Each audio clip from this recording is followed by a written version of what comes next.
अच्छा जी। जब मेरी किसी शक्ल के ऊपर बात आती है ना, या मेरी ब्यूटी के ऊपर बात आती है, तो मुझे अक्सर समझ नहीं आती मैं क्या रिस्पॉन्स करूँ। मंथली आपकी इनकम कितनी होगी? हाय अल्लाह, ये मुझे आजकल अक्सर लोग क्वेश्चन करते हैं मंथली आमदनी, ठीक है। तो मैं जिस तरह बाकी लोगों को रिस्पॉन्ड करती हूँ उस तरह से नहीं, थोड़ा मुख्तलिफ। अल्हम्दुलिल्लाह मेरी इतनी अच्छी आमदनी है कि मेरा गुजर बसर अच्छा हो रहा है। आज आपको बताऊंगी पाकिस्तान की कैसे ख्वाजा सरा की कहानी के मुतालिक, जिन्होंने न सिर्फ बेहतरीन तालीम हासिल की बल्कि अपनी कम्युनिटी के तमाम लोगों को वो एम्पावर कर रही हैं। उनका नाम है माहनूर। माहनूर ने ACCA किया है, बहुत अच्छा पढ़ा है, MBA की तालीम भी हासिल की है, अपनी एक ऑर्गेनाइजेशन भी चला रही है। माहनूर कैसी हैं? अल्हम्दुलिल्लाह, दुआएं चाहिए आपकी। माहनूर कैसे इस मैदान में आई? क्या चीज़ है जो आपको यहाँ पर खींच के लाई?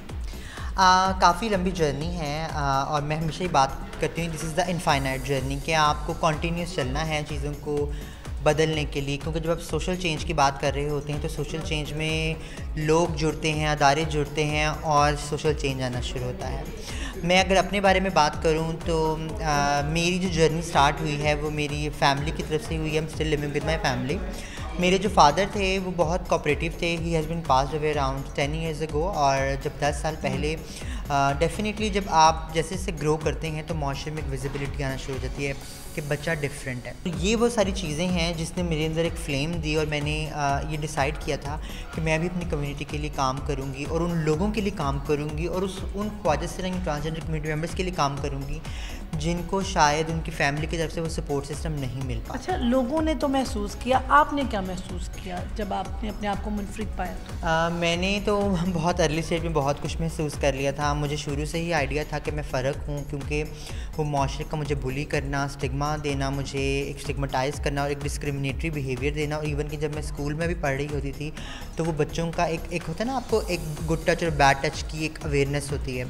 तो वो गुड टच और बैड टच का पता चलता था कि कौन सा लड़का आपको अच्छे तरीके से टच कर रहा है, कौन सा नहीं। बचपन में को पढ़ी हैं आप? नहीं, मैं को नहीं पढ़ी हुई। मैं हमेशा ही बात हाईलाइट करती हूँ कि जी अब तो फिर बहुत as comparison to past few years अब तो सिचुएशन फिर बहुत चेंज हो गई है। लेकिन पहले कहाँ थी? पहले अगर एजुकेशन हासिल करनी थी तो चूँकि आप के जो है बाय बर्थ जो आपके बर्थ सर्टिफिकेट होते हैं उसके ऊपर आपके जो है आप मेल आइडेंटिटी ही मेंशन हुई होती है, तो मुझे लड़कों के साथ ही पढ़ना पड़ा था। अच्छा, तो जब आप लड़कों के साथ पढ़ी कितनी मुश्किलात का सामना करना पड़ा? मुझे बहुत सारी मुश्किलात का सामना करना पड़ा। मैं इवन के हरास भी होती थी और मुझे लड़के सेक्सुअली अब्यूज़ करने की भी कोशिश करते थे। उसके साथ साथ मुझे डिस्क्रिमिनेटरी बिहेवियर का सामना करना पड़ता था। और वो ऐसा बिहेवियर होता था कि जो आपको फ़र्क दिलाता था कि 50 लोगों की क्लास में मैं सबसे अलग क्यों हूँ, ठीक है। तो वो वाले फ़र्क की वजह से ना आप मेंटली जितना अपसेट होते हैं ना, और जब मेंटली अपसेट होते हैं ना तो आपकी quality of life automatically disturb है। I was a very brilliant student, I was a very active student. मैं हमेशा ना हैंड रेस करके क्वेश्चंस का रिस्पांस करना की कोशिश किया करती थी। तो मुझे आज भी याद है, मेरी एक फ़ीमेल टीचर थी, उन्होंने मुझे कहा था कि चलो ज़नख़े तुम तो बैठ जाओ, ठीक है। और मैं उस स्पेसिफ़िक जो वो एक टॉन्ट था ना, उसके बाद मेरा मॉरली और मेरा कॉन्फिडेंस इतना डाउन हो गया था कि मेरा इवन के स्कूल जाने को दिल भी नहीं करता। कॉलेज में कैसे लोगों का रवैया था? अच्छा, कॉलेज में मैं कहूँगी मैं इस मामले में थोड़ी सी ब्लेस्ड रही हूँ कि कॉलेज में मैं जितने भी कॉलेजेस में पढ़ी हुई हूँ, स्कैंस में पढ़ी हुई हूँ। वैसे स्कैंस में नाम लेती नहीं होती लेकिन मैंने आज ले दिया, ठीक है। उसके अलावा जब मैंने यूनिवर्सिटी में भी जितनी पढ़ी हुई वो सारी को थी, तो उनमें कदरे बेहतर माहौल होता था, ठीक है। क्योंकि वहाँ पे लोग ऑलरेडी मतलब इतने ब्रॉड माइंडेड के होते हैं कि वो उनको पता होता है कि चीज़ों को कैसे डील करना है। बट स्टिल डिस्क्रिमिनेटरी बिहेवियर वहाँ पे भी होता था। तो यूनिवर्सिटी में जाके चीज़ें थोड़ी सी चेंज हुई थी। आपने अपने आप को किस वक्त ये महसूस किया कि आपको ट्रांस वुमन हो जाना चाहिए? वैसे तो आपको बचपन से पता चल जाता है कि आप जी डिफरेंट हैं, ठीक है। क्योंकि जैसे कि मेरे भाइयों को बैट बॉल खेलना अच्छा लगता था और बाहर फिरना अच्छा लगता था, मुझे अपनी सिस्टर के साथ डॉल्स के साथ खेलना अच्छा लगता था, बाल बनाना पसंद था, ठीक है। तो मुझे तो शुरू से ही पता था कि जी मैं तो औरत हूँ, ठीक है ना। मैं कोई जो मर्ज़ी कहे, मेरे अंदर जो है वो तो औरत ही है, ठीक है।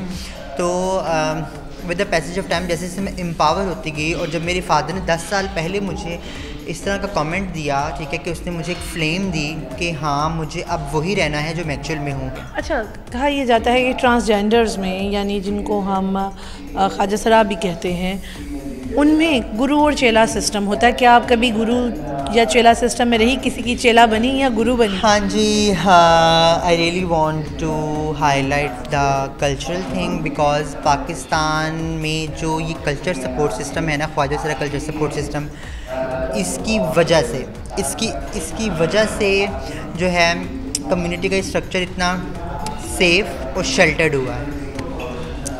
तो मैं इस कल्चर को ज़रूर हाईलाइट करती हूँ और I am also the part of this culture. ठीक है, मेरे भी चेले हैं, मैं भी किसी की चेला हूँ और मैं गुरु भी हूँ। कितने चेले हैं आपके? मेरे इस वक्त ऑलमोस्ट 8 चेले हैं। और जब आप किसी की चेला थी तब आपके गुरु की क्या ख़ास बात थी, आपका ताल्लुक़ कैसा था अपने गुरु के साथ? मैं अभी भी चेला हूँ, ठीक है, अभी भी चेला हूँ अपने गुरु की। उनका नाम है बेबो हैदर, ठीक है। और मैंने ये प्रैक्टिसेस उनसे ही सीखी हैं कि आपने अपने चेलों को पढ़ाना है, एम्पावर करना है और उनको मेन स्ट्रीमिंग तक लेके आना है, उनका कॉन्फिडेंस बिल्ड करना है।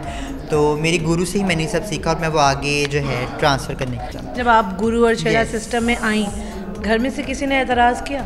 नहीं जी, घर में से बिल्कुल किसी ने एतराज़ नहीं किया, क्योंकि अगर हम गुरु चेला को आसान अल्फाज में करें ना बात, तो वो उस्ताद और शागिर्दगी का रिश्ता है। तो वो तो बचपन से हम ये सीखते आ रहे हैं, teacher student teacher student teacher student. बचपन से हम सुनते आ रहे हैं कि जब किसी को पता चलता है कि किसी मोहल्ले में या किसी घर में कोई ऐसा बच्चा पैदा हुआ है जिसमें इस तरह की खसूसियात हैं, जैसे कि आप में या दूसरों में है, तो गुरुज़ आकर उनको ले जाया करते थे, क्या ऐसा है? नहीं जी, बिल्कुल ऐसा नहीं है, ठीक है।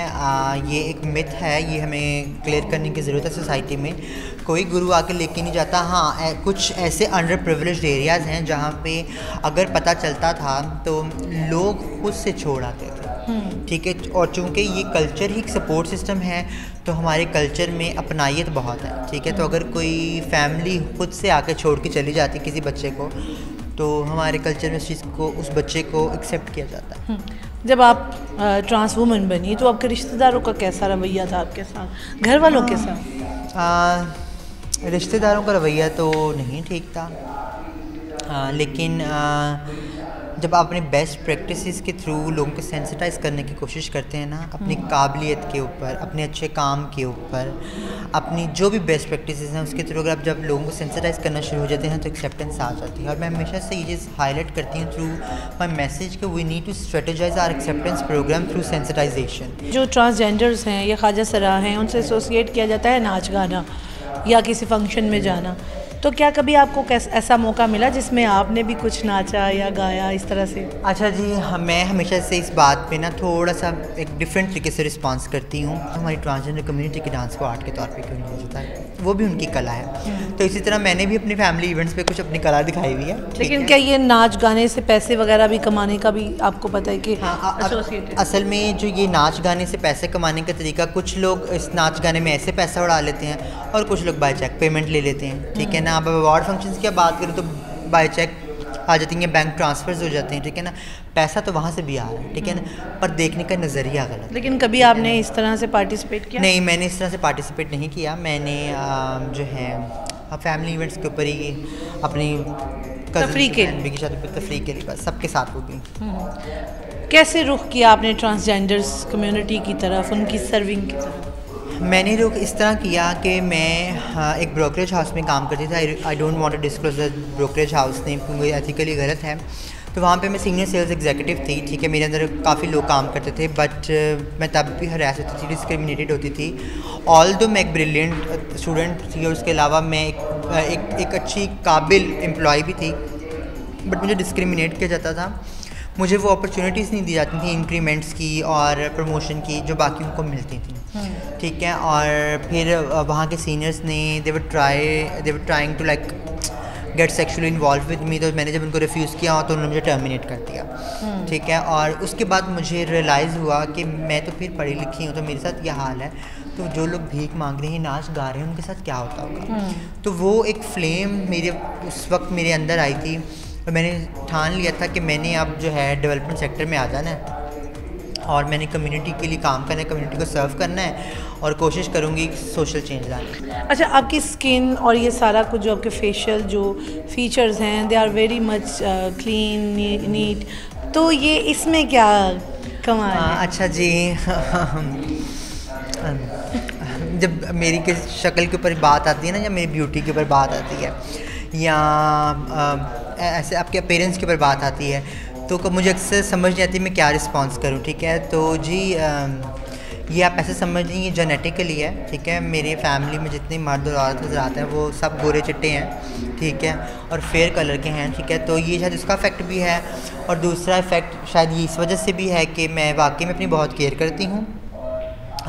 मेरे कुछ स्किन स्पेशलिस्ट डॉक्टर्स भी हैं और कुछ एंडोक्रिनोलॉजिस्ट भी डॉक्टर्स हैं, ठीक है। तो जब आप ट्रांजिशन के ऊपर होते हैं, तो जब आप एंडोक्रिनोलॉजिस्ट से हैं एडवाइस ले रहे होते हैं, तो कुछ मेडिसिन ऐसी अवेलेबल होती हैं जो आपके टेक्सचर और सारी चीज़ों को आपको चेंज कर रही होती हैं। इसी तरह स्किन स्पेशलिस्ट भी जब कुछ बता रहे होते हैं कि आपको किस चीज़ के किस वक्त क्या ट्रीटमेंट की ज़रूरत है, तो वो मैं करवाती हूँ। और ये मेरे ख्याल से जितना पोल्यूटेड इन्वायरमेंट अब हो चुका है ना, ये हम सब की नीड है। पर मेरा जो अपना ख्वाब है हमारी कम्युनिटी के लिए, वो ख्वाब सिर्फ एक है कि मेरी कम्युनिटी का एटलीस्ट कोई एक बंदा पार्लियामेंट में बैठ सके। आप खुद भी बैठ सकती हैं?